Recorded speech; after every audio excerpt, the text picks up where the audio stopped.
You're listening to Boobies and Newbies, brought to you by the Frolic Podcast Network. This episode is sponsored by Never Conspire with the Sinful Baron, the fourth book in USA Today best-selling author Renee Ann Miller's steamy Infamous Lord series. If you love historical romances with more modern heroines who have interesting professions and legit agency, think Tessa Dare and Lisa Kleypas, then you'll love Renee Ann Miller's work. Take that and combine it with infamous lords whose scandalous ways keep tongues wagging, and you've got the Infamous Lords series. In the fourth installment in the series, Lady Nina Trent vows to never again fall for a scoundrel, because we've all been there, girl. So when the flirtatious Baron Ralston offers to pretend to court her in order for her to attract a duke's attention, hello, fake dating, she's determined to turn the tables and bet on a happy ending. We've got witty banter. We've got sexy times. We've got feminism in the Victorian era. What more could you ask for? Never Conspire with the Sinful Baron is available now wherever books are sold. Do yourselves a favor and set aside a day or two, because I know that after reading this book, you'll want to go back and binge the entire Infamous Lords series. I know I do. But for now, on with the show.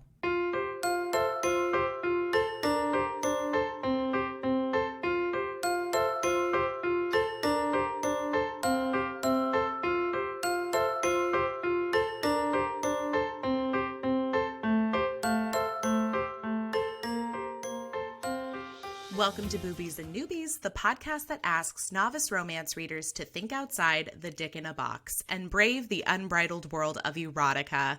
I'm your host, Kelly Reynolds, and today I'm joined by writer, model, artist, and advocate, Nikita Andister. Welcome! Hi, it's great to be here. I'm glad to have you, especially on the beginning of this beautiful month of June, also known as Pride Month. Yes. The most important month? No.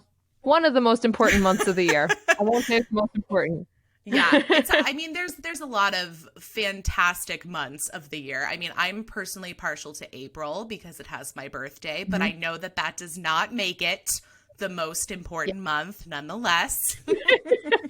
I would say October for me because I'm a sucker for Halloween. It's really just like spooky pride is really all Halloween month is. I like that. So. I like that. Yeah. And you know what? I'm kind of a sucker for awards season, which I guess is less of a month and more of a whole season. You know, people ask you your favorite season and I say, well, I do like fall, but I am partial to award season.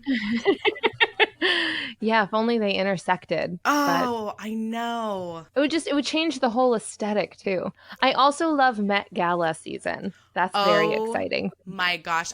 For a previous job, I had to live tweet about the Met Gala and I was having so much fun because, I mean, what's not to love about amazing people showing up in amazing outfits? No, that sounds wonderful.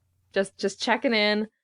You know, Billy Porter, whatever Lady Gaga's got going on, like all these incredible people looking amazing. Those are two that definitely top the list too. I always want to know what Billy Porter is wearing and I always want to know what Lady Gaga is wearing. Yeah, that's like my first thing every time. So, you know, among the many bummers of COVID is no outfits this year. I know. And you know what? Like that was actually something I thought about because I feel like when COVID struck, everybody had like the certain things that they thought about. Like, I'm not going to be able to do this, or this is going to be canceled. I know for a lot of people, you know, we're right in the middle of what would have been baseball season. So I know that that's probably a big one. But I mean, my thought immediately went to, oh my gosh, does this mean there's not going to be movies and TV shows coming out? So there's not going to be Oscars. There's not going to be Emmy Awards. Where are my Tony Awards? That should have been in June. I know. Oh, gosh. I know. It's wild and it's really sad. I know a lot of people out of work because they work in film and it's like nothing's happening right now. And, you know, I understand why nothing's happening clearly, but, you know, it's just sad to see people suddenly like on the track of something they love and then it just comes to this grinding halt. Right. And not sure when it'll pick up or how. And I feel like a lot of people won't jobs will be more scarce in that arena, at least for a time. And so it'll be harder to sort of get back into it, you know? Yeah, I will say that, when the whole COVID outbreak started and people started turning to TikTok and Instagram and Netflix and everything, that I feel like I'm hoping that when things get back to, I don't want to say normal, because I don't think we're heading back to where we were, and I hope we don't. I hope we head towards a new normal. But when we get there, I do hope that people remember the independent creators and musicians and entertainers that are putting out so much incredible art right now, and people are relying on that art to stay entertained and, have a shred of hope. And I want them to remember that when we get back to the time where they're turning back to TV and they're turning back to movies, that there are also other creators out there creating amazing content free of charge that, deserve to be looked at. Yeah, absolutely. And that in this dark times, in times of like deep grief and pain, we turn to artists for meaning and for solace and for distraction. And I think that in a country where we have completely gutted arts funding, it's while also being, Hollywood and the place where movies happen, we have this disconnect over what an artist is. And people who consume a lot of arts, of television and movies and music, and don't create any art or don't know anyone personally who creates any kind of art, have this disconnect from the fact that they are actively thriving because artists exist. Right. And there's the idea that once you're a big famous artist, you count. And before that, like, what the fuck are you doing? Go get a job, And I really hope we see this shift to like funding more Patreons and helping people thrive as artists to keep making things, because we need them. We all need them. Yeah, absolutely. I know I do. And that's the bulk of my friend group, are the, the people trying to make it, quote unquote, trying to make it, because I don't know when you or whoever decides that you have made it. So, I mean, I know I fall into that bracket, and a lot of my friends do. So I am happy to support the independent writers and artists. I know I've been buying as much as I can from, both Black-owned businesses as well as, independent creators on Etsy, and staying away from giant conglomerates like Amazon. So, I mean, there are so many ways that everyone listening out there can support independent creators. And I hope you just kind of take the time to think about where you are in this chain, this economy of where your money is going. So think about that and think about how you feel about that. Yeah. I was talking to friends yesterday about how there are people who, like post something on Twitter about a call for activism, and they vote a certain way all down the ballot. And then they go to buy things from Amazon where who knows who made it, or, eat things that were grown or slaughtered at the hands of people who are underpaid and undervalued and are actively oppressed in this country as like overwhelmingly non-white people that are paid terribly in these industries. And we just have this total disconnect between the way that we feel and the things we believe in, and the way that we walk through the world, and the way that we wade through all of it, suffering and finding something good. And it just is this total divide. And it's just slowly making changes, like quitting Amazon, like really just quitting Amazon and not going to Whole Foods because that's Amazon, and finding Black-owned businesses and taking the effort to, I think, is something that a lot of, especially white people, don't do, is take the effort to figure out who to support instead. No, I think that's great. And like you said, it's small steps. It's not, I think there's a realization that has to come from everyone that you can't change the world by yourself. Like, I mean, and that's okay, but it's what can you do? I know my mom's a sixth grade teacher, and one of the things she talks about with her students, who mind you are 11 and 12-year-olds, is your zone of control. What is within your zone of control that you can make changes on directly? Or how can you make a choice that will then maybe impact somebody else's choice? So, I mean, it's what can you do? You don't have to be able to change everything. You shouldn't Absolutely. try to change everything, because it's then if you don't, you're going to feel like a failure, and that's not what anybody wants. No, exactly. It is that like every single breath we take is a brand new moment and a brand new opportunity to choose well. And it's like just choosing the right thing and choosing the ethical thing and asking yourself that each new moment. And it's okay if you're not perfect, because nobody's perfect, you know? Everybody is to some degree problematic. It's what you do to connect more and to be less problematic and to uplift people and to be compassionate. Like it's exactly what your mom was talking about. It's like this zone, like what can you do? And if you're Lady Gaga, your zone of control is incredibly different from if you're you or me, you know? And so just acting with that scope. I think this might be the most we've ever brought Lady Gaga up in one episode. Yeah. And I'm really counting on us to continue to bring her up during this episode. Somehow we will bring her into Scandalous Passions. So yeah, I hope so. I mean, you mentioned it yourself. You said choose well. And I think we did choose very well with the book we're going to talk about today. Oh my God. I'm so excited. And so before we jump into the book, you know, first of all, happy Pride Month to everyone. Yay. Yeah, I'm loving it. It's interesting to see like community resilience when we're all at home and the way that it is cropping up. So it's been cool to see, you know, people online and sharing resources and just building that same energy and same momentum still, you know? Well, and this year's Pride Month absolutely is, I mean, this Pride Month is going to be unlike any other in that, one, we have the outbreak. We have so many people at home, although it does seem like some of that is changing somewhat. I don't know how I feel about people going out now, but, and then secondly, in wake of George Floyd's murder and, you know, all of the amazing protesting that's happening around the world, I've been so pleased to see so much of the queer community backing the Black Lives Movement. Yeah. I mean, Pride was started by a trans woman of color, a Black trans woman, Marsha Johnson, you know? And so it's like having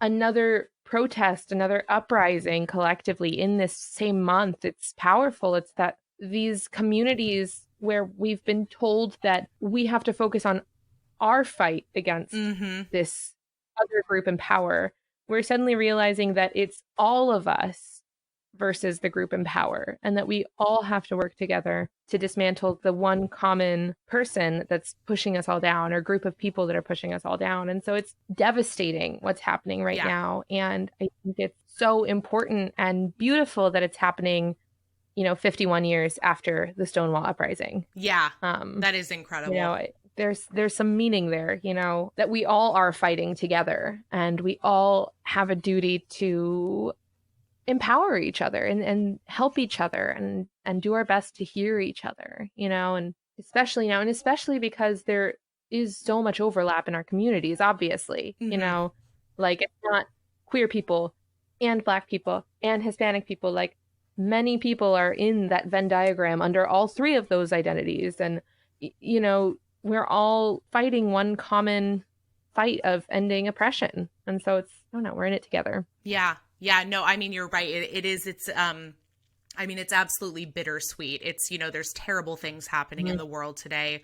I mean, as there have been for many, many decades, but also that, you know, it is beautiful to see so many people coming together and choosing, like you said, choosing well, choosing this opportunity to come together and fight together, which I mean it's the hope that I need for moving forward, because I know it's very easy for so many people right now to be feeling hopeless, like there's no light in sight at the end of the tunnel. And it's from seeing movements like the Black Lives Matter movement, with the support of the queer community and, just coming together, that makes me feel hopeful for a better future. Absolutely. Absolutely. I completely agree, is that we're all not waking up. I think we've all been awake for a long time. We are all we've reached this tipping point where we're not allowing things to happen anymore. We're not just going to stand by. And,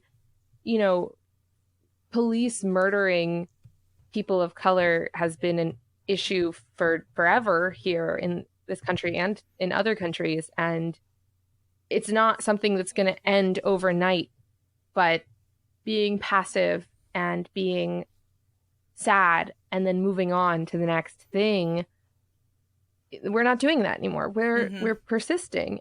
And maybe it is because we're all stuck at home, and so we've been more self-reflective, and maybe because we were like we were talking about earlier, where there's not as many shows coming out or movies happening, where instead of being encouraged to just keep consuming something distracting, we have less distractions. So we can't go back to sleep about this. And it's a very strange time, and I have pessimistic hope, if that makes sense. Yeah, I know. Because as we've seen, I mean, this is a part of history. We're a part of history right now. And we also know, though, that history repeats itself. So I definitely understand I understand both the hope and also the pessimism. But I like to believe in the good in people. So I'm going to absolutely continue to do what I know I can do, and see this through and see what happens next, because that's all we can. I mean, at this point in time, with everything going on in the world, it's one day at a time. That's all we can do. Absolutely. And I think people think that it's protest and donate money or do nothing, and there's so many vibrant things you can do, sure. like as a sex and relationships writer, it's shifting the people that I link back to. If I'm like, hey, and then you can buy this toy for this thing, it's choosing a Black-owned sex shop and linking that. It's, there are these little things you can do that are vibrant and uplift the community, instead of just being like one, the other, or nothing. There are so many things to do that are beautiful. By the way, I will take all of your recommendations on Black-owned sex shops, please.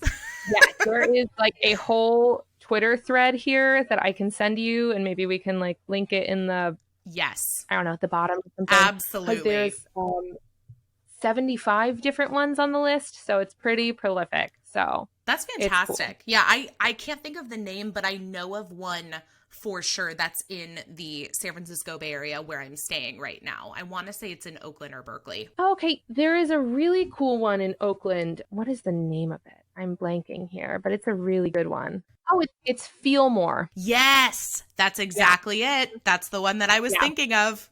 Incredible, beautiful, fascinating, really quality stuff. Just, that's a wonderful one. Yeah, totally. Awesome. Good call. Yeah, Feel More.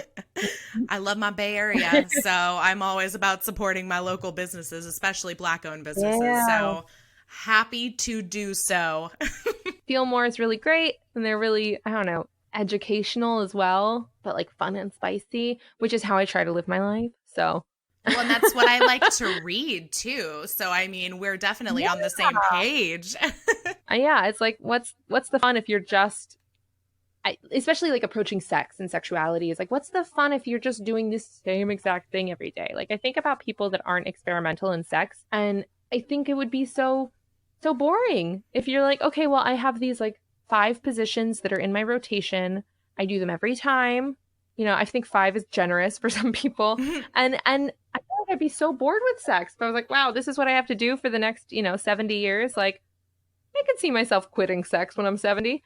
But if you're trying, you know what I mean? Because some people just do. Yeah. If it's not broke, why fix it kind of thing. Yeah. And it's no, you should be always trying new stuff and exploring and, just seeing what happens and seeing, I don't know, if it doesn't work, it doesn't work. And you tried it and you were oh, I just tried this new thing and now I know that it doesn't work. Cross it off the list. I Yeah. mean, I feel the same way about just about anything in my life. I always want to expand what I'm reading, what I'm watching, food that I'm trying, places that I'm visiting. I mean, how are you ever going to know if you like something or don't like it unless you give it a shot? Yeah, absolutely. Absolutely. It's all about just trying something because if you don't like it, you never have to do it again. You just Yeah. did it once. And I think that goes a lot with like pride and queerness and identity, where we have this flawed way of thinking about queerness because we're in such a straight society Mm. where to have a queer experience, we're told that somehow fundamentally changes us as a person. And like, it doesn't have to, like kissing one person feels just like kissing another in that delicious different way that is just from human to human, and it doesn't fundamentally change you, or it shouldn't. We should be able to live in a place, in a world where I can kiss one person one day and another person the next, and nobody's like, well, that makes you a different kind of person, because I'm still the same person that takes my coffee the same way and still has the same favorite book and, sleeps on my side or whatever. And it doesn't fundamentally change you, but we're told that it does. So No, completely agree. So what does Pride Month mean for you? that's a good question. I think for me, it's definitely not about a parade or a party, although I feel kind of obligated to go each year. To me, it's more about a feeling. It's about being in community and trusting ourselves to go through the world and to be present and solidarity with one another. It's, to me, it's about connecting with each other, and that we may live in a world where if I'm openly queer on the street at night somewhere alone, I may feel unsafe. But when there are thousands of us gathering and millions of us gathering around the world at the same time, there's this peace and power of you can't stop us, and we're here and we're going to keep being here. And I think that's what Pride Month is about perseverance and community, and that we won't be afraid of being who we are and expecting other people to respect us. Not just hoping they do, but being like, you will respect this because we are millions strong, and We demand your respect. yes, absolutely, and I think that's what it is about is, not, Chase Bank putting up a rainbow flag and then doing nothing else. It's God. and it's about building community. I met actually some of my very best friends in the world in 2017 at Pride. They're still my closest friends circle are the people that I met at Pride. And we're all in a space of openness and feeling receptive to friendship. And we lounged on the grass together, and we're just like an eternal friend group after that. Oh, I So, love that. yeah. Yeah, it's a really sweet platonic love story. So Oh, those are the best. yeah, I know. I know. I love a good romance, and also I wish there was more platonic love out there, like in stories. And I agree. I agree. And now that you've brought that up, I'm going to be thinking hard on that for like the next week or so to come, and thinking about the books that I need in my life that are platonic friendships. And oh yeah, I'm really going to be thinking about that. I feel like so many of the ones I read for romance are there are some wonderful friendships in it, but I feel like it's been a long time since I read a good friendship story, meaning like you see them falling in love as friends, like you see the friendship blooming from the beginning, and you're right, I feel like I haven't seen a lot of that. No, it's a lot. We really value romance, and I love love, and I love romance, and I think that platonic friendships really do like save the world. Actually, there's a queer TV show I would love to plug that's all about friendship. Oh, please do. It's not queer explicitly, but it features very relevant to this story. There is a poly triad between a woman, a cisgender man, and a trans man. It's all about friendship, and it's called Las Chicas de Cable. It's a Spanish show on Netflix, and it takes place in Barcelona in the 20s, I think. And it's all about these four people and their deep friendship and the way that they'll do anything for each other, and I don't know, smashing the patriarchy in the 20s and just accepting and embracing each other as flawed humans and helping each other through things. And there are romantic plots, like, you know, the character Oscar and Carlotta are in love and things like that, but they are secondary to the friendships that are really valued in that story. And it is so good. It's so juicy too. It's like if you took a soap opera and put the emphasis on friendships. Oh, so, that's awesome. yeah, Well, okay, and I'm looking at this online, and it's been marketed to me on Netflix as Cable Girls. Yes, Cable Girls. Yeah. Okay. So you just watch it with the subtitles. So good. Awesome. Yeah, I haven't watched it, but it's definitely popped across my queue more than once. So, perfect. I'm definitely going to add that to my must-watch list, especially for Pride Month. Yes, it's so good. Wholeheartedly recommend it. I tell everybody, good. I'm like, I love the show. Awesome. It's so awesome. fun. Do you have any other Pride reading, watching, or listening recommendations? Oh my gosh. So much. Listening, clearly Janelle Monáe's Dirty Computer is a must. But I actually have a lot of books I recommend. Let's have them. Jacqueline Carey is my favorite author of all time. She is a queer writer who does fantasy and sci-fi. And she is just one of those people who's grown so much as a writer over the decades. And she just is so willing to change and become more radically inclusive. And I just cherish that about her. And Starless is one she came out with most recently. And it's just this incredible fantasy world. I don't want to give too much away, but Jacqueline Carey is just a queer writer where if you haven't heard of her and you love fantasy, it's just fantasy for the rest of us and sci-fi for the rest of us. Really beautiful. Another series, it's really heady. And the first time I read like the first few chapters, I was like, am I smart enough for this? Kept going and I love it. It's called Terra Ignata. It's a trilogy by Ada Palmer. Another very interesting take on race and gender and identity and religion and sci-fi future world. Near utopia, we'll say. And then, I love this other book called Eating Chinese Food Naked by Mei Ing. Okay, I've heard of that one because anything that involves food and nudity is usually on my radar. Likewise. So I picked it up from a little free library and I had no idea what it was about, but I was like, eating Chinese food naked? Yes.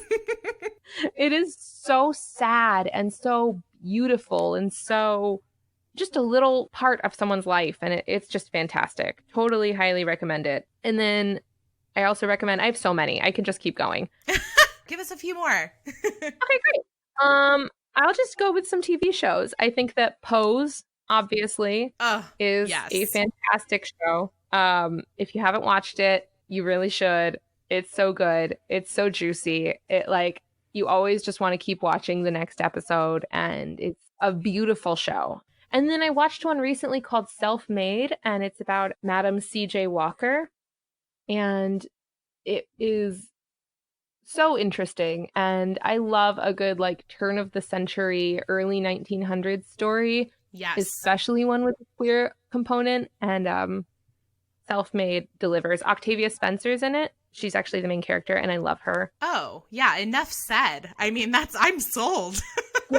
Octavia Spencer, early 1900s, incredible outfits, queer plotline, queer subplot. Done. I'm in. Great. Period. Yeah. Yeah. What else do you need? I don't even care what it's about. Oh my gosh. So yeah, I would say I got a lot, but those are my big recs. That's awesome. No, though, that's beautiful. And honestly, that's a great lineup. It's a great variety. People can read or watch. And so for mine, as far as Pride reading recs go, most people who follow us on our social medias will probably notice that we're highlighting one queer romance rec every day in the month of June. Ooh. So I highly recommend checking those out. I also want to extend a big thanks to a few listeners and readers who have actually shared their Pride recs with me too. So I know I'm always excited to find new books, especially I happen to be a sucker for male romance. So I'm currently reading Fake Out by Eden Finley, who is a new author to me.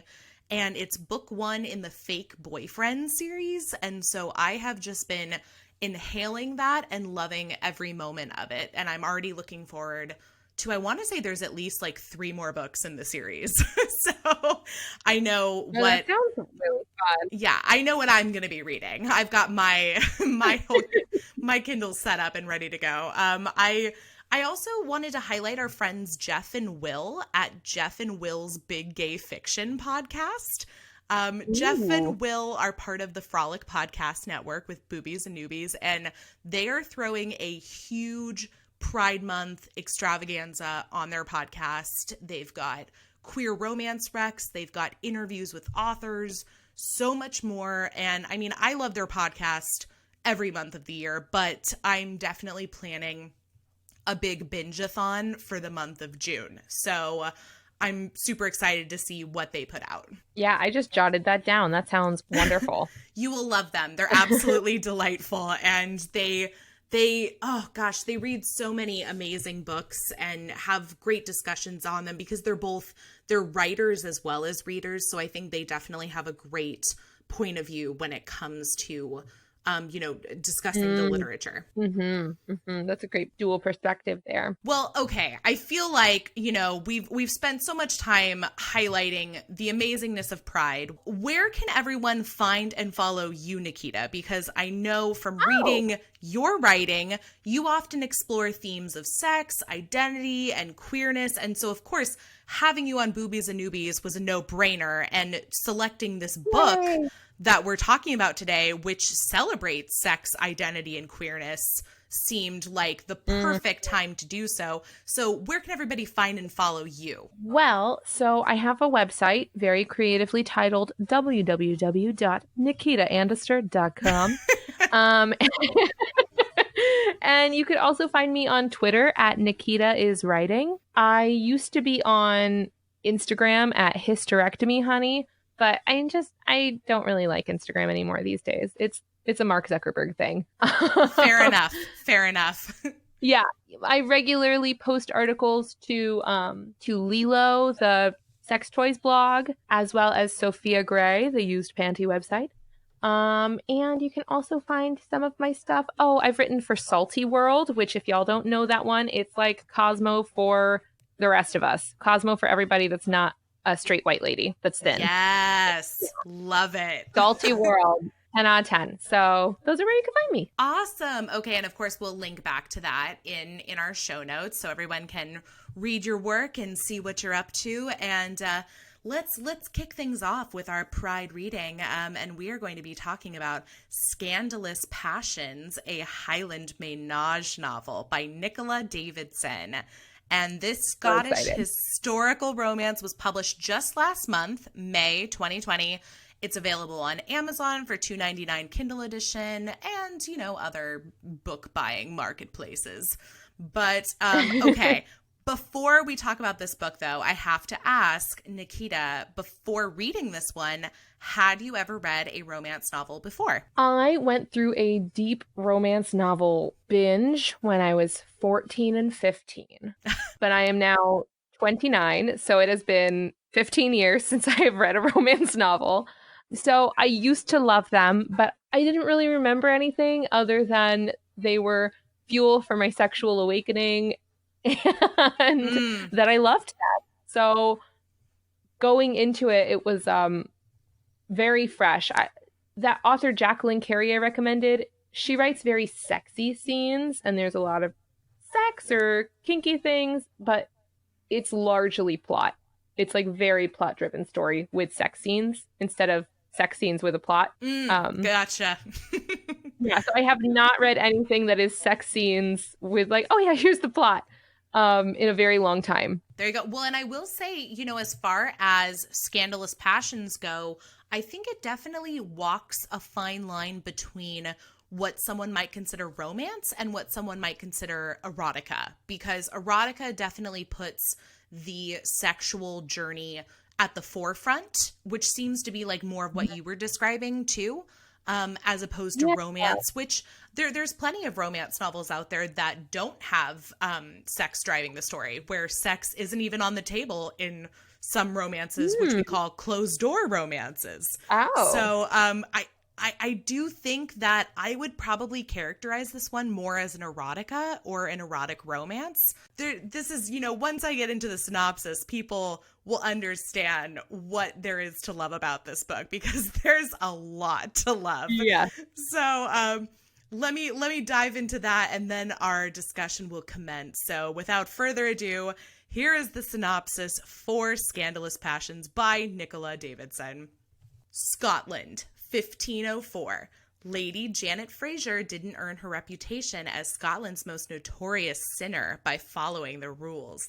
A former mistress of King James IV, she's content to live her life from pleasure to pleasure, even if those pleasures and people are forbidden. People like Sir Lachlan Ross, given the moniker the Highland Beast, a man as intimidating in battle as he is in size. A beast she discovers secretly wishes to be tamed and submit to her dominance. Or like her new ward, Lady Marjorie Hepburn, a convent-raised virgin with a desire to be taught all the sensual secrets of the marriage bed. Things that Janet is fully willing to teach her again and again. There's much for her to learn. Love that. And forbidden pleasures like the three of them together in one bed. But Lachlan and Marjorie both have ties to the king. As wicked lusts are indulged and affection unexpectedly grows into love, breaking the rules this time could mean all of their undoing. Oh my gosh. So juicy. Yeah, I remember when Nicola was putting out the promos for this, and just like little bullet points about like what it was about. And there was 16th century Scotland, male, female, menage, polyamorous relationship. And I was just like, that's it. I'm sold. That's all I needed. I know, that was, all I needed as well. I was like, okay, I'm in. Totally in.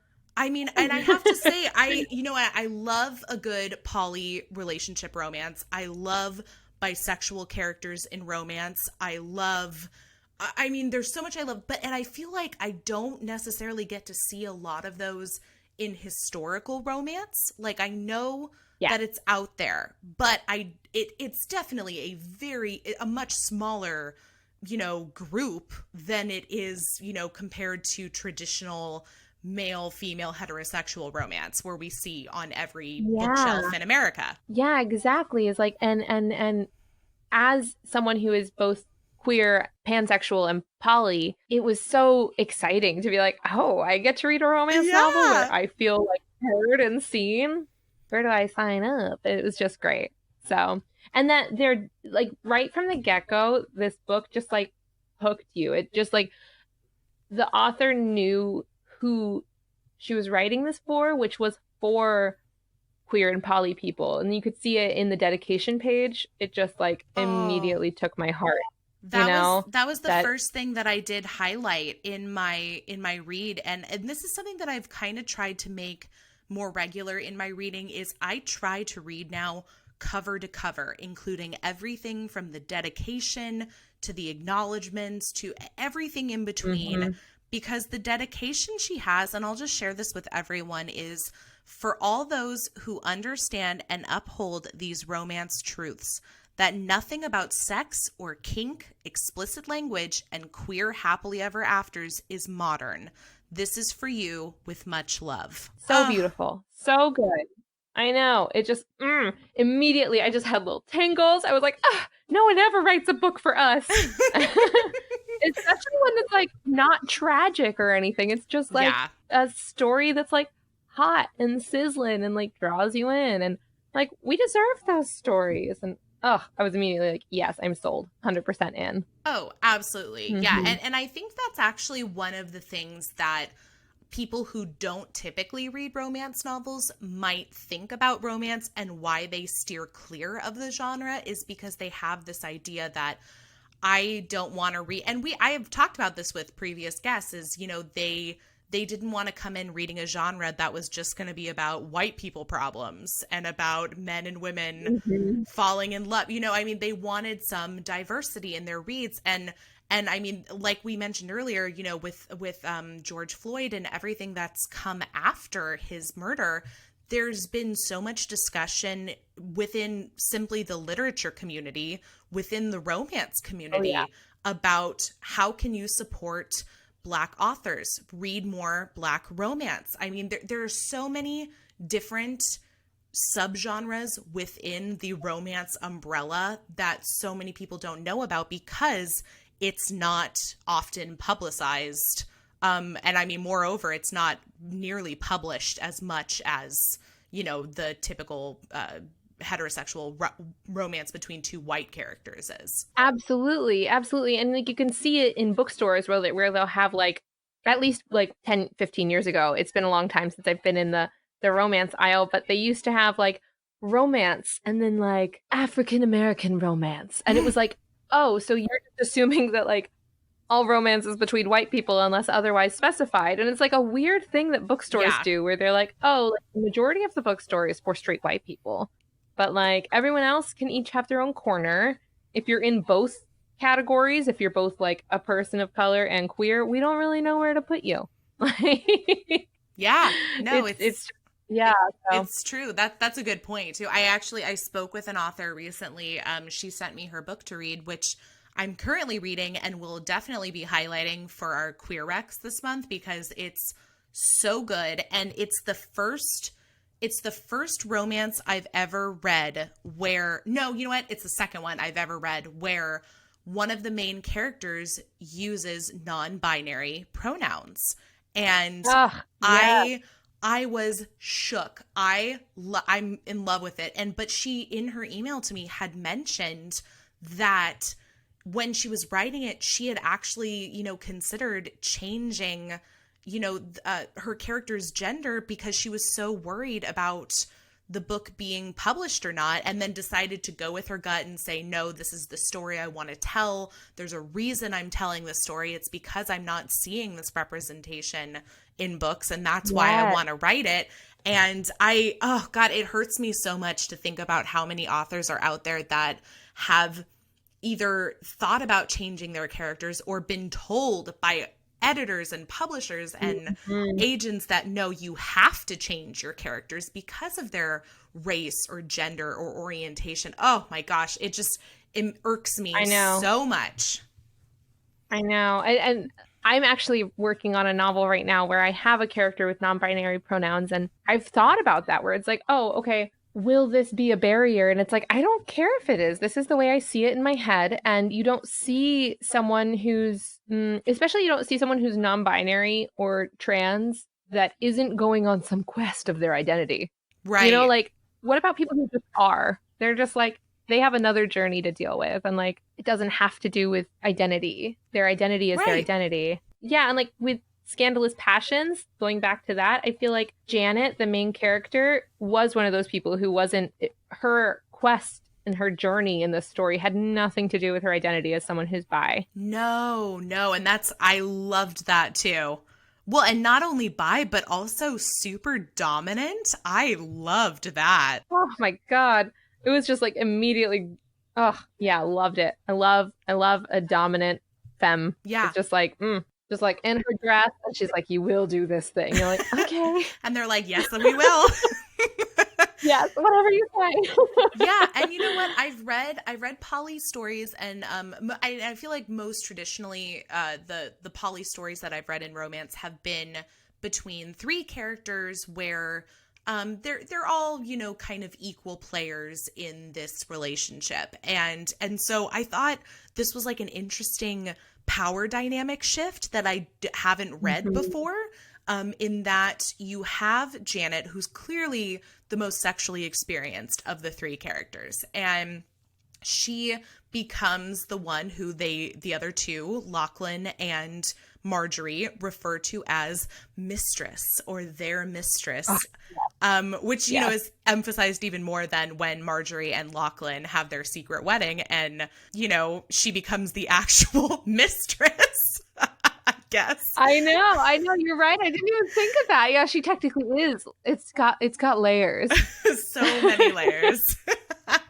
But yeah, why don't you go ahead and tell me what else you loved about this book? Because I think there's a long list of things that were very pleasurable to read. Oh, there were so many things to love. I love how surprising Lachlan's character was as someone with a stutter, as someone who really wants to be submissive while he is dominant in his career on the battlefield. And, and just as a submissive person, and also like having someone with a speech impediment be sexy is so important. That. I know. I was like so here for it. And same with Janet.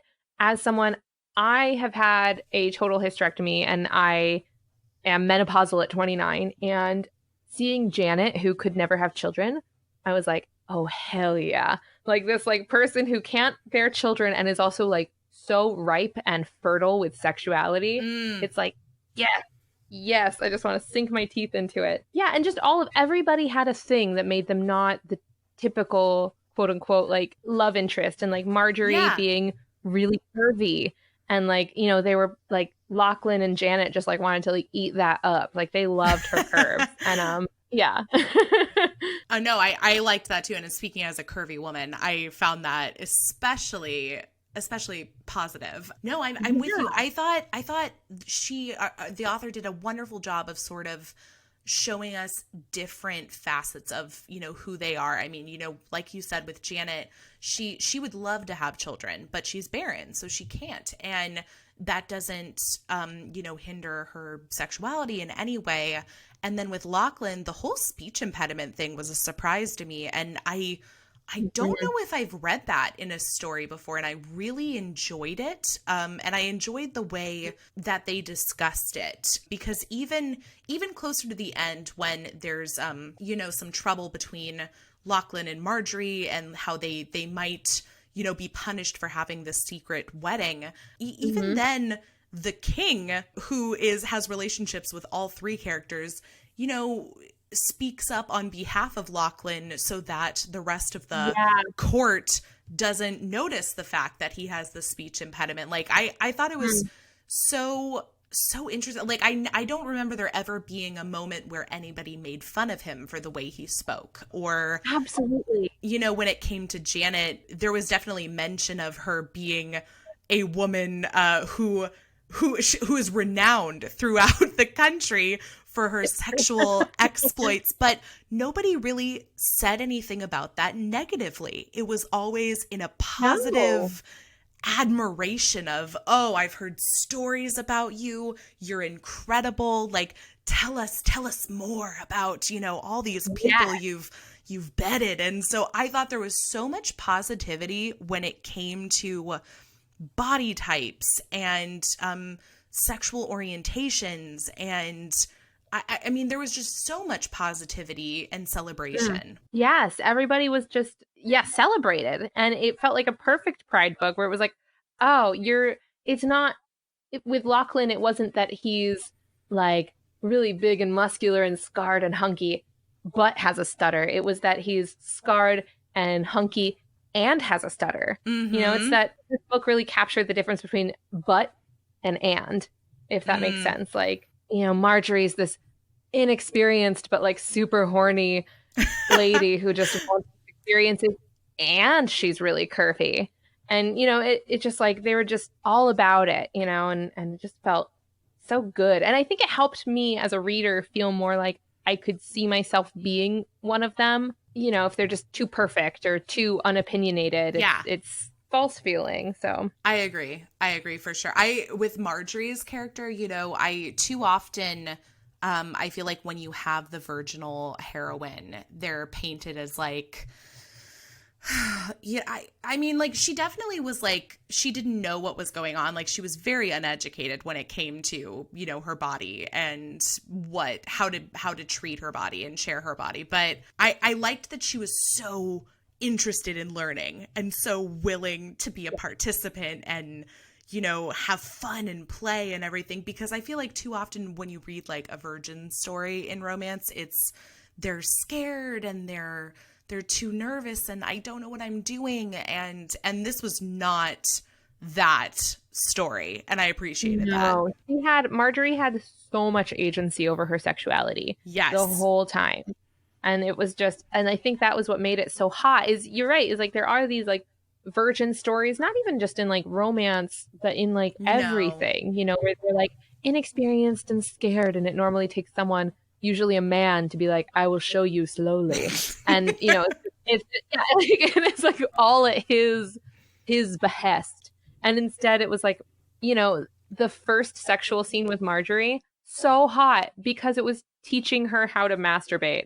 Yeah. I was just like, oh my God. I was blushing so hard. I was like, this is so good. Because it was teaching her how to love and pleasure her body instead of letting her first experience be surrendering completely to someone else's definition of pleasure. I think we also have to highlight the fact that they talk about consent in this book in such a fantastic way. Yes. It was like just a given, you know? And also I loved that the consent, the time when consent was not given was when Lachlan was holding Marjorie, and Marjorie was sexual with him without asking if it was okay. And I loved that there was that flip as well, and that, you know, Lachlan felt puzzled and not unsafe. And it was a very mild way that was still very important for bringing up consent. And it was like, yeah, consent. And I write about it all the time in my articles, where it's like consent makes things way hotter. Like active and explicit discussions about consent give you the space to say like, I want you to touch me there, which is so hot, you know? And they really captured that. Yeah, I agree. And I really liked that Lachlan was I thought it was so interesting that he had this storyline where, you know, not only was he enjoying being submissive to Janet, but there was a storyline about how one of the reasons he likes that relationship style is because that's how his parents were. And he had noticed how it had worked so well in his parents' relationship that that's something that he wanted, which I was like, oh my gosh, how exciting to see that. Yeah. To see like, oh, these are like healthy models, and that I consciously want this, instead of being like, I'm broken for wanting this, being like, no, I saw that it was healthy and so I want to do it too. Yeah, it was just such a sex positive art book. It was just, there was no like shame wasn't even discussed other than like the convent, you know. Right. Yeah, no, and I mean, in fact, yeah, you're right. There really is no, that we have like some of the characters on the periphery who like kind of enter the world that, you know, Lachlan, Marjorie, and Janet share. And they're, you know, they don't necessarily bring shame, but they definitely represent a very different point of view than the characters. I mean, and the fact that it takes place in Scotland, I wonder if that's supposed to be sort of like a nod to, you know, like the strict moral ground of like England historically versus Scotland, which has like, they're basically like breaking all the rules that England has established. Yeah, I mean, like, yeah, out of all the European countries to set a historical fiction like this in, I feel like Scotland is the one where you might have actually gotten away with this. Is like they had that law back in the day where you could be married for a year or for life, right? That was their old marriage law, and so you'd be married for a year and you could reassess and get divorced peacefully. So like that was an old law, and I just feel like that was pretty interestingly progressive. Yeah, because I know in other historical romance I've read before set in England, there's usually been mention of like if anybody escaped to like get married, like they ran off to have this secret wedding, they usually went to Scotland. And so from reading this story, when they mention that there's these different types of marriages that people are having in Scotland, I forget, what did they call it? It was like an irregular marriage or something like that, where it was like an irregular, what was it? Yeah, I want to say irregular, but I might be wrong, but it's something like that, where, you know, it's legal. It's a legal marriage. It's not necessarily a marriage by the church, but it is a marriage by law. And so I thought that was interesting that they made that distinction. yeah, like this relationship to like Scottish history with this queer lens. And I think she did a really good job with that in general, of just like that there were ways that for centuries we've been like twisting rules to Mm-hmm. keep living how we want to, you know? And I don't know, I just thought they did a great job with that in general. It definitely Mm. painted Scotland in like a very favorable light. Yeah, I know. I was really into it. I was really into it. It was really surprising. Yeah, just the level of like yearning and positivity and how hot it was, and that like also like just how much agency Janet had was so Mm. hot. How immediately she just like hits on Lachlan when he walks her back, like just right out the gate. And you're She like, runs oh, the show.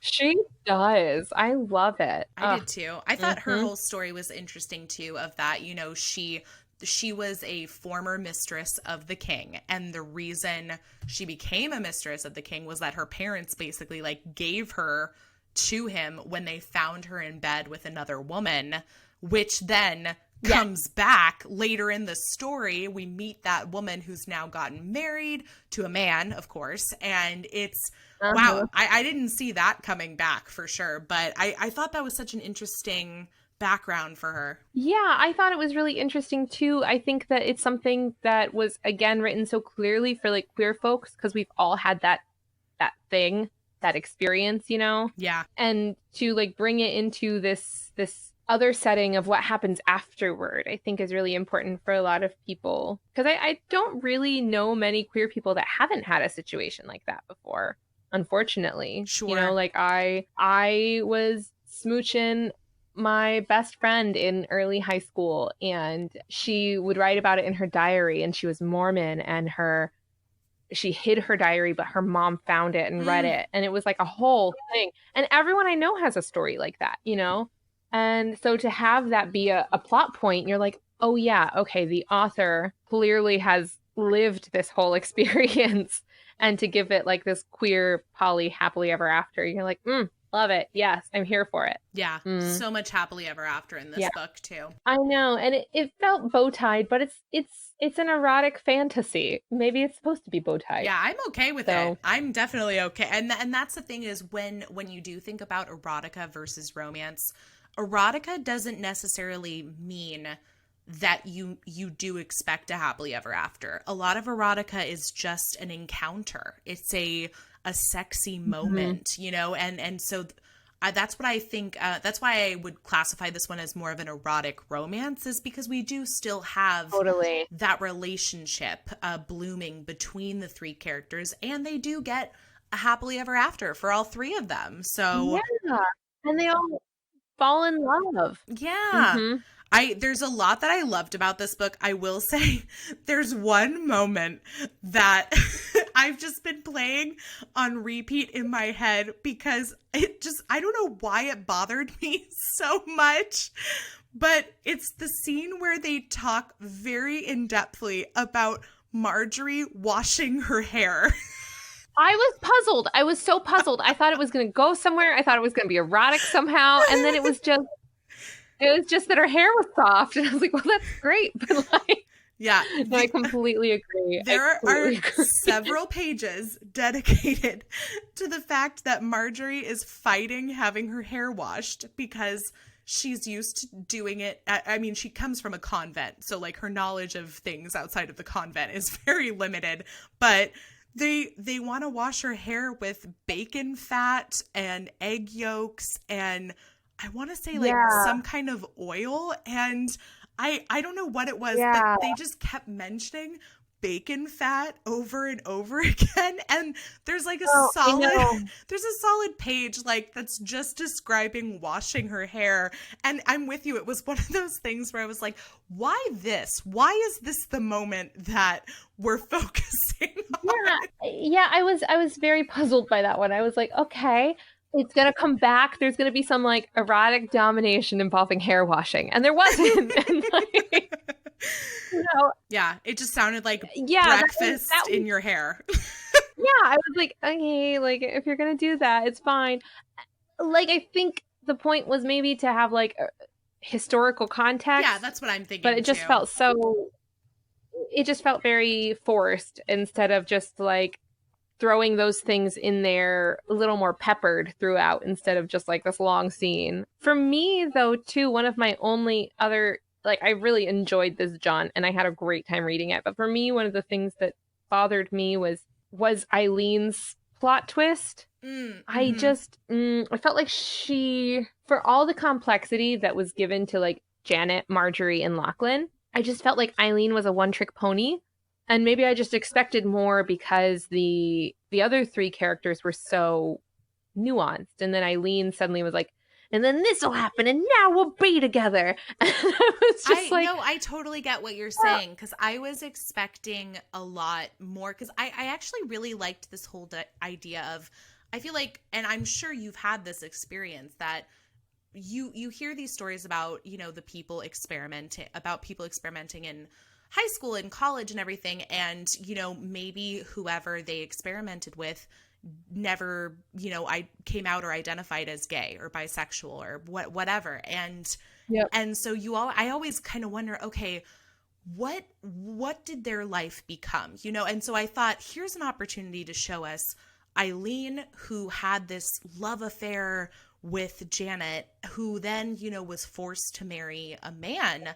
And so I was waiting to see, like, okay, what does that character look like today? You know, she's been married to a man for 10 years. Like, is she in love with him? Is she, you know, just beaten down by being with this man because she was taken away from the woman she loved? Does she still love Janet? Does she pretend like that never happened with Janet? So I'm with you. I think I was expecting a lot more complexity to her character because of the fact that the rest of the characters were so complex, and it kind of felt like a little disappointing. Like, her character just sort of disappointed me. Likewise, especially because like even King James as a side character was a well fleshed out character. Like, I believed that he existed in this world, you know, and he was a side character. And so I just maybe expected, something. You're right. There's so much untapped there of like 10 years married to a man, like, or more. I don't know how long it's been, but like, what could that look like, you know, and what could so much there that was just not addressed. And it felt more like a plot device to move things forward, to cause the conflict that then had them all in their happily ever after, rather than a genuine upwelling. Which I don't know if we even needed that plot development either, because they already were there were a few other characters that were already against them. Like, we had, I think it was Eileen's husband's brother was the one that had hit on Marjorie and then gone crying to the queen when Lachlan like punched his ass. And then we had the guys that Lachlan had killed on their carriage ride to where they were staying in Scotland because they had attacked them. So I feel like there were already enough people against them, you know, going and crying to the queen. Oh, she was a bitch, by the way. And then... Yeah, I know. But so I feel like we didn't necessarily need that from Eileen. And I would have been more interested to see... And I feel like there wasn't really a resolution with Eileen either. Like, I kind of wanted to see if that was the perspective we were taking with her.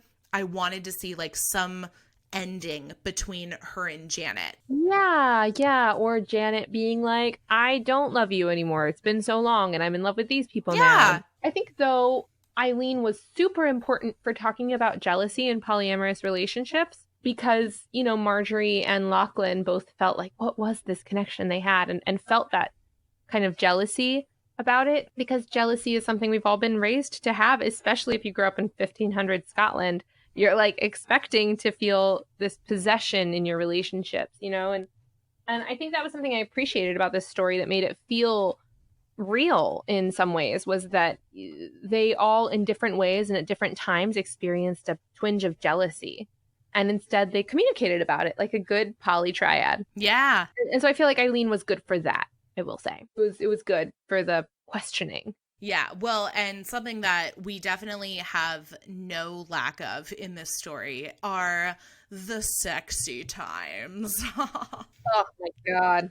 So yes. I'd love to ask you, do you have a favorite sexcerpt or moment that you'd like to either describe or share with the class here? Yeah. Let's see. Okay.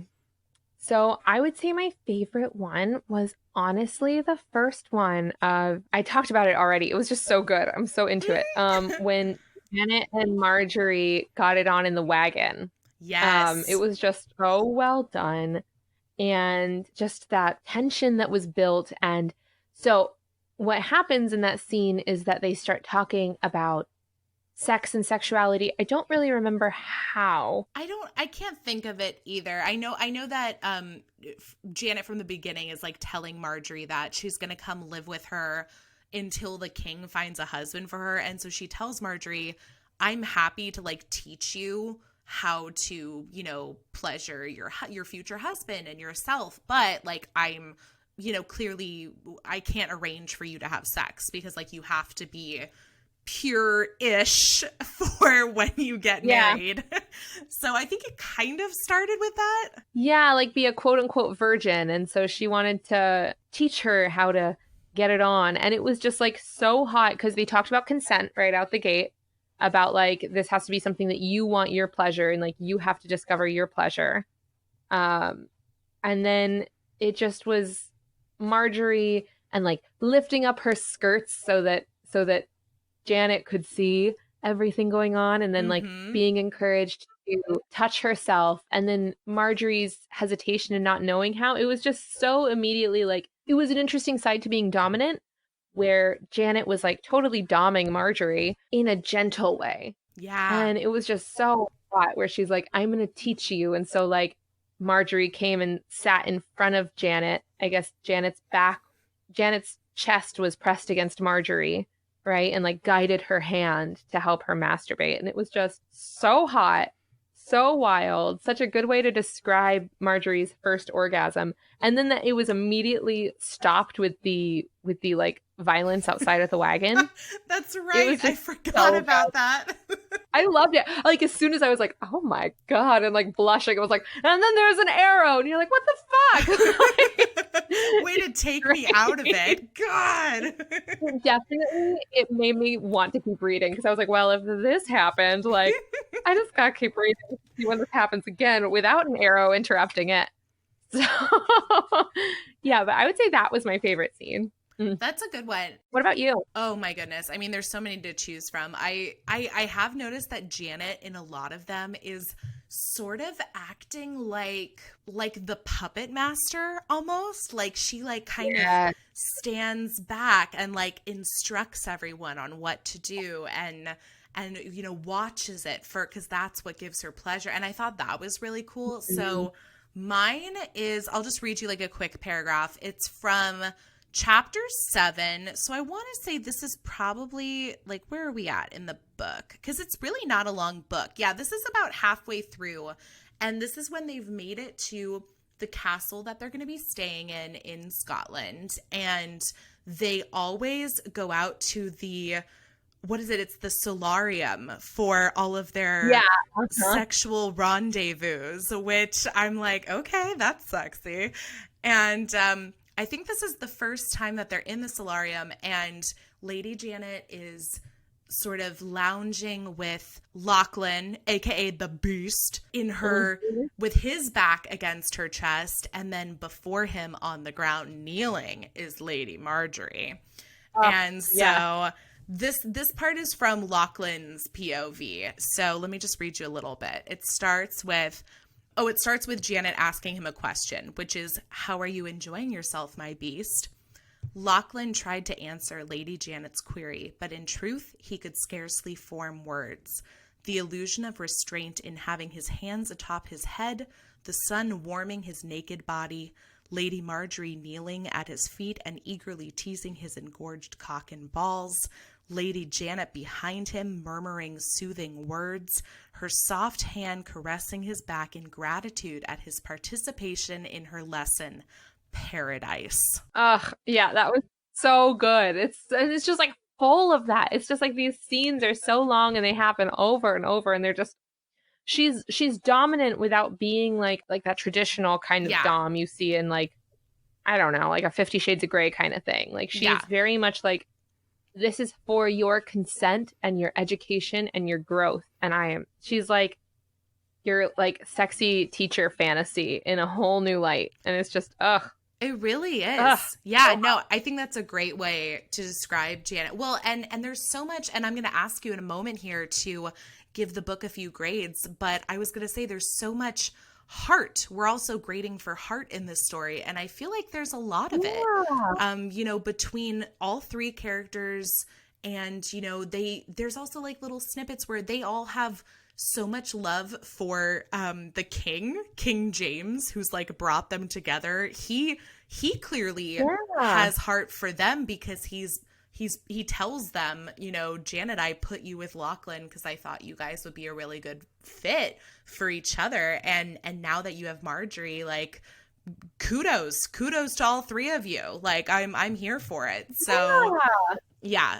It really, I think the thing too about all of this is that I think this book had a lot of heart, because we forget so often with sexuality that sexuality, including like queer and poly configurations and dominance and submission, is a very wholesome thing. Mm-hmm. And like all in all, this book was like super hot and super sexual and super raunchy and so wholesome. It was, you know, like consent and communication and surrender and trust, and that these things are, and that you have friends like King James who's in your corner wanting y'all to succeed, and that this was what life can be. And I think it's an incredibly wholesome read with a lot of sex, and it's great. In 16th century Scotland. Yeah, I'm so here. I also love a good outfit, so I was all about their clothes. Yeah, there were some great outfits. Yeah. Mm-hmm. Whenever they talk about like unrobing and everything and like all the different layers that like have to come off, I was like, ooh, okay, I think I can picture this. Like they wore a lot of layers. Yeah, and it was just like a exciting kind of striptease, because it was interesting clothes, and had to disrobe every time or like hike their skirts up, you know, and you're like, okay, I'm here for it, love it. So it was just a little spice sprinkled on top that was good. Yeah, I like some spice on top, underneath, all of it, so that's fine. Okay, well, we've almost reached the end, Nikita, but first I'm going to ask you to give this book a few grades, and we are going to be grading for heart, humor, and heat on a scale of 1 to 10, 10 being the very highest that it could possibly be. So let's start with heart. What do you think? Heart, I would say I would give this one a solid 8. Okay. Like, heart isn't always like there was just a queer polyamorous relationship. Like I said, it was just so wholesome. And to have that represented, and to have a friend in that corner and stuff. And it was really nice to see. It made me really happy to see. So I'll give it an 8 for heart. Nice. I actually gave it a 9. So, I mean, I was very pleased with the amount of heart between our characters, and also just sort of like the world they existed in, that, again, we've mentioned it, that it was just so positive and so embracing. And I found that so, I mean, it's sad to say, but I found that so remarkable and so different from our own, that it is, you know, one of the reasons I had so much love for it. So totally agree. How about humor? You know, I didn't think it was very humorous. I don't really know how to rate it, because I didn't think there was a lot of humor in it. So I really enjoyed this book, and I would probably give it like a 4 in humor. Yeah, I'm with you. It's one of those ones where I might even mark as like not applicable, just because it's not meant to be funny. Like, this in no way is meant to be like a rom-com romp, you know? So no, yeah, exactly. There's no like, you know, wrong timing sort of like little giggles or anything. It's just is a story. Yeah, I didn't really know how to rate it that way. I'm not really sure. That's fair. That's absolutely fair. So we'll move on to a very important rating for this book, which is heat. Oh my God, 10 out of 10. Loved it. I gave it a 9.5, and the only reason I took off half a point was for the amount of times they used the word little pearl. Yes. No, you're right. You're absolutely right. There are so many other ways to describe it. Yeah, that might just be like one of my what I call petty points, but it's just it's not my personal favorite. Yeah, I feel like there are so many new ways you could talk about it, just like a little less. No, I totally agree. But I did love that each time they had sex, there was something different, something new added to it, and No, that's a good point. Yeah, Mhm. I love me some variety. And like you said, it's an educational sexual journey for everyone involved. So, I mean, I love it. Because I guess for Janet, it's more of an emotional journey to like finding love. And then for Marjorie and Lachlan, it's much more of a sexual journey. So it's very different from a lot of books that I've read before, romance or not. So, I mean, I think it's safe to say Absolutely. as we wrap things up that you were happy with the book selection. Oh yeah, this was a thrill. I loved it. Maybe it's awakened new romance novel reading in me. I hope I don't so. know. I've been like thinking about it. Yeah, I've been like, I want to read what else happens next. Like what other stories are out there. So I know. definitely curious. So does that mean you're gonna branch out, or are we sticking to Scottish historical menage polyam romances? Because I don't know how many of those there are. I am only reading that for the rest of my life. I would definitely stick with like queer and poly stuff, but different time eras, different situations. I love historical fiction, so if there is more historical fiction featuring that takes place anywhere in the world, I am so down. So down. We are going to find it for you. We are absolutely going to find it for you. And I can already think of a few recs that we're going to be featuring in our Pride Month recommendations. So yeah, okay. There's not enough, but there is some. Send them my way. Yes, will do. Well, again, thank you so much for joining me today, Nikita. I had so much fun. This was wonderful. Thank you so much for having me and for sharing such a great story with me. What a romp. Yeah, thank you so much. It's been a blast. And so happy Pride to you. Happy Pride to everyone out there listening. Happy Pride. Woohoo. This is the time. This is the time to march, to speak up, to stand up. So please do so. Absolutely.